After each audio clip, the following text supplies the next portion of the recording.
Pasal 2, manusia adalah astrolah Allah. Seseorang berkata, Maulana tidak mengucap sepatah kata pun.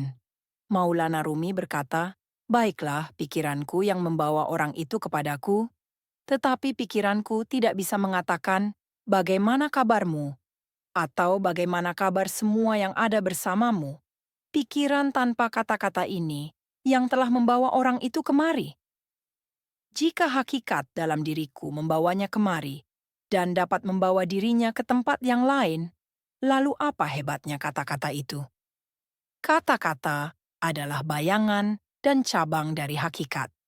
Jika bayangan bisa menarik sebuah benda, maka tentu hakikat akan jauh lebih bisa. Kata-kata adalah media. Yang sesungguhnya membawa manusia kepada orang lain adalah unsur harmoni, keserasiannya, dan bukan kata-kata. Bahkan ketika seseorang telah melihat 100.000 mukjizat, fakta, dan karomah, sementara tidak ada unsur harmoni yang mengikatnya dengan nabi atau wali yang menunjukkan kejadian luar biasanya itu, maka semua itu tidak akan ada gunanya sama sekali.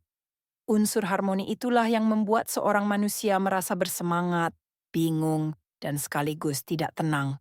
Seandainya di dalam jerami tidak ada amber, maka jerami itu tidak akan pernah tertarik pada amber. Keserasian ini sangatlah samar dan tak terlihat oleh mata. Pemikiran tentang sesuatulah yang membawa orang tersebut datang kepada sesuatu yang dipikirkannya. Memikirkan taman akan membawa seseorang menuju taman, dan memikirkan toko akan mengantarkan orang itu ke toko. Tetapi di antara pemikiran-pemikiran ini, terdapat sesuatu yang palsu dan sulit dibedakan. Bukankah kamu pernah mendatangi suatu tempat, tetapi kemudian kamu menyesal karena telah mendatanginya dan berkata, "Aku pikir ini tempatnya," tapi ternyata bukan. Pemikiran ini laksana sebuah kemah yang di dalamnya terdapat seseorang yang sedang bersembunyi. Ketika pemikiran menghilang dari pandangan dan hanya hakikat tanpa selubung pemikiran yang tampak, maka akan terjadi kebingungan yang luar biasa. Jika hal itu terjadi, tidak akan ada lagi penyesalan. Ketika muncul hakikat yang menarikmu, maka tidak akan ada hal lain lagi selain hakikat itu. Hakikat itu sendirilah yang menarikmu. Pada hari dinampakkan segala rahasia, Quran Surah Al-Tharik 9. Lantas, apa gunanya berbicara? Sesungguhnya sesuatu yang menarik hanya ada satu, tetapi muncul dalam bentuk yang bermacam-macam. Tidakkah kamu sadar bahwa manusia dikuasai oleh ratusan keinginan yang berbeda-beda? Seseorang berkata, aku ingin tutamash, semacam bihun. Aku ingin burik, perkedel daging dengan saus. Satu, aku ingin halwa, aku ingin kue kering, aku ingin buah, aku ingin kacang-kacangan. Manusia menghitung semua hal ini dan menamainya satu persatu. Akan tetapi, asal dari semua yang disebutkan tadi hanya ada satu, yaitu lapar. Jika orang itu telah memenuhi isi perutnya dengan salah satu makanan tersebut, maka ia berkata, tak ada lagi yang dibutuhkan dari makanan-makanan itu. Jadi, dapat dipahami bahwa sesuatu yang menarik diri manusia bukanlah berjumlah 10 atau 100, melainkan hanya ada satu. Dan tidaklah kami jadikan bilangan mereka itu, melainkan untuk jadi fitnah. Quran Surah Al-Muddatsir 31. Bagi manusia, bilangan itu adalah fitnah, cobaan. Ada yang berkata, orang itu hanya satu dan mereka ada 100. Atau dengan kata lain mereka berkata, wali hanya ada satu sementara manusia biasa. Ada banyak, 100.000. Ini adalah fitnah yang besar, pandangan dan pemikiran yang membuat mereka menganggap manusia itu ada banyak, dan wali hanya ada satu, itulah fitnah yang besar. Dan tidaklah kami jadikan bilangan mereka itu, melainkan untuk jadi fitnah. Jika sudah demikian, lalu 100 yang mana? 50 yang mana? Dan 60 yang mana? Beberapa orang tanpa tangan dan kaki, tanpa akal dan jiwa, bergetar bagaikan jimat ajaib dan air raksa. Mengenai mereka, kamu berkata bahwa mereka berjumlah 60, 100, atau 1.000. Sementara tentang wali itu, kamu berkata bahwa dia hanya ada satu.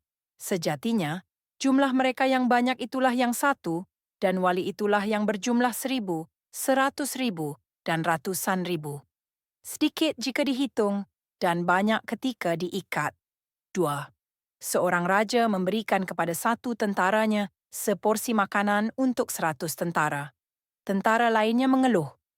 Baginda Raja berkata di dalam hatinya, "Akan tiba waktunya aku akan beritahukan pada kalian alasannya, dan kalian akan mengerti mengapa hal ini harus kulakukan." Ketika perang besar terjadi, semua tentaranya melarikan diri hingga tersisa satu tentara itu sendirian. Raja berkata, "Inilah tujuanku memberimu porsi makanan untuk 100 tentara. Seorang manusia harus membersihkan sifat tamyiznya dari berbagai macam kepentingan dan hendaknya mencari teman di jalan Allah, sebab agama seseorang bisa diketahui lewat teman yang dikenalnya.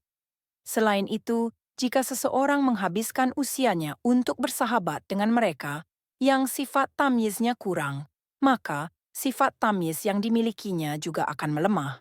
Dan akhirnya, sahabat sejatinya itu akan berlalu tanpa kita sadari. Kamu melayani tubuh yang tidak memiliki sifat tamis. Tamis adalah sifat yang selalu tersembunyi dalam jiwa manusia. Tidakkah kamu melihat bahwa orang gila juga memiliki tangan dan kaki, tetapi kekurangan sifat tamis? Tamis, sekali lagi, adalah esensi murni yang terdapat dalam dirimu, sementara kamu asik memberi makan dan minuman pada tubuh yang tak bertamyiz, siang dan malam. Bahkan kamu berpendapat bahwa tubuh berdiri di atas sifat ini, padahal justru tamyiz inilah yang berdiri di atas tubuh.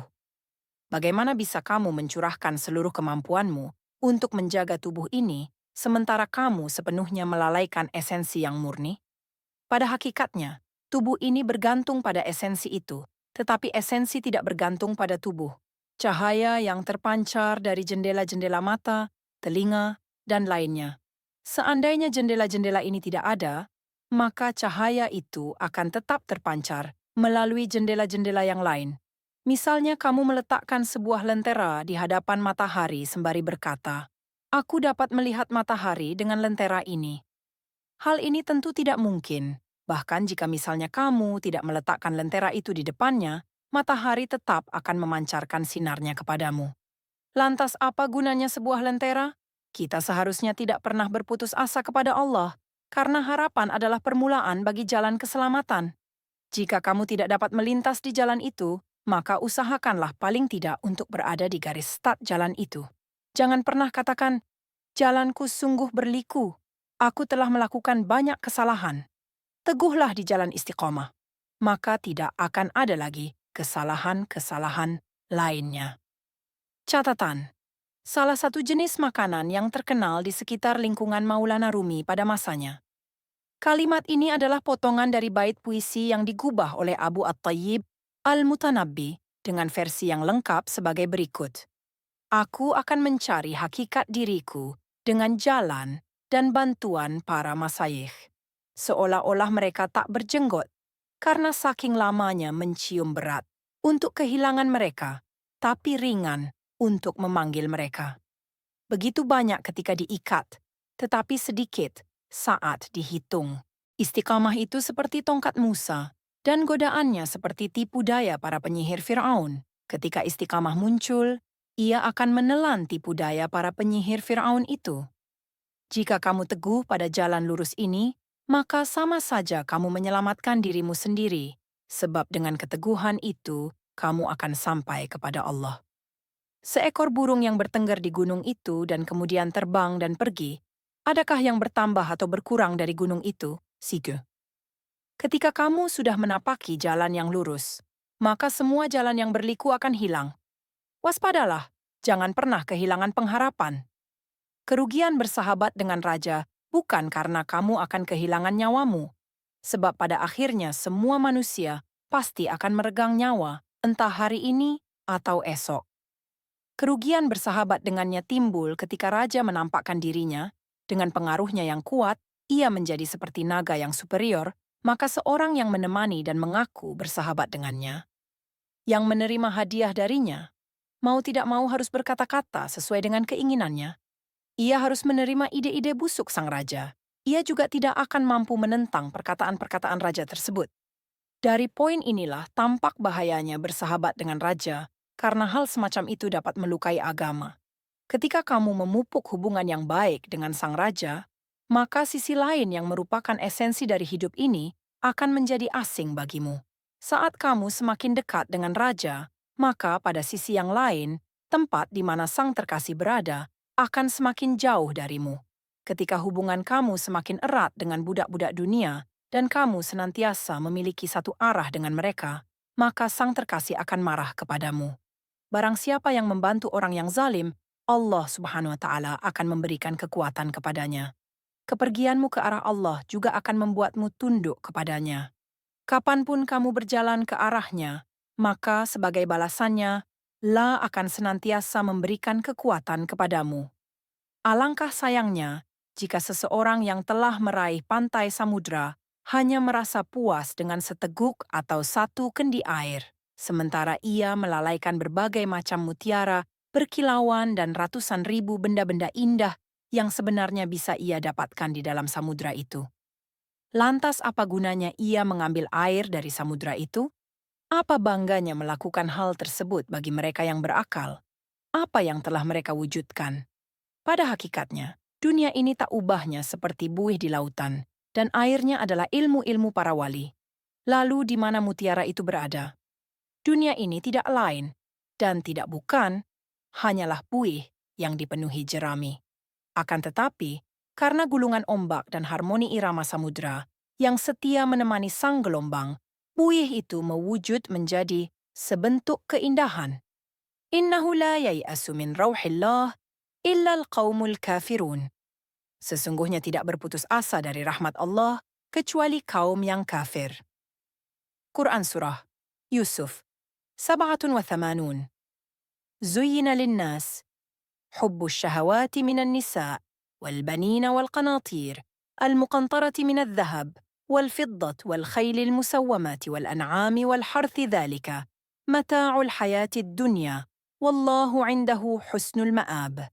Dijadikan indah pada pandangan manusia kecintaan kepada apa-apa yang diingini, yaitu wanita-wanita, anak-anak, harta yang banyak dari jenis emas, perak, kuda pilihan, binatang-binatang ternak dan sawah ladang. Itulah kesenangan hidup di dunia, dan di sisi Allah lah tempat kembali yang baik. Surga. Quran Surah Ali Imran 14. Kata-kata dijadikan indah dalam firman Allah di atas mengindikasikan bahwa semua hal itu sebenarnya tidaklah indah, sebab segala bentuk keindahan yang tersimpan di dalam semua hal itu berasal dari tempat yang lain. Laksana uang palsu yang disepuh dengan emas, dunia yang merupakan gelembung buih ini adalah uang palsu yang tak berharga dan tak bernilai. Sementara kitalah yang menyepuh uang palsu itu dengan emas, dan kemudian kita jadikan sebagai perhiasan yang tampak indah di mata manusia. Manusia adalah astrolab dua Allah, namun dibutuhkan seorang astronom untuk mengetahui astrolab. Jika seorang penjual sayuran atau makanan memiliki astrolab, apa yang akan mereka dapatkan darinya?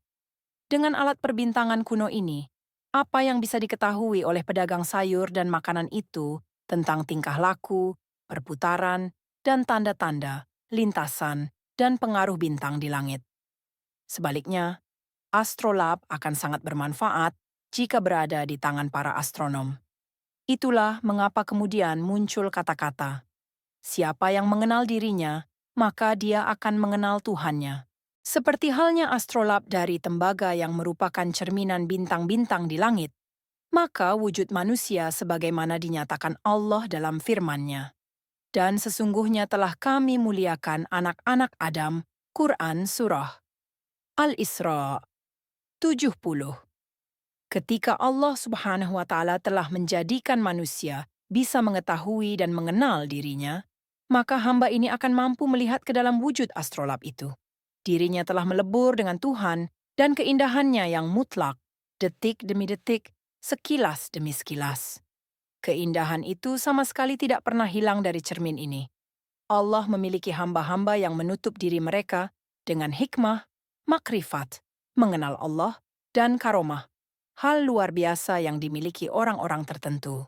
Meski mereka tidak dianugerahi pandangan khusus yang dimiliki orang-orang spesial, Akan tetapi semangat yang kuat memotivasi mereka untuk menutup diri, seperti yang dikatakan oleh Al-Mutanabi. Perempuan-perempuan itu mengenakan sutra yang dibordir bukan untuk mempercantik diri, melainkan untuk menjaga kecantikan mereka dari mata-mata yang penuh gairah. Catatan, potongan bait ini adalah bagian dari salah satu puisi Rubaiyat Maulana Rumi, dengan versi lengkap sebagai berikut.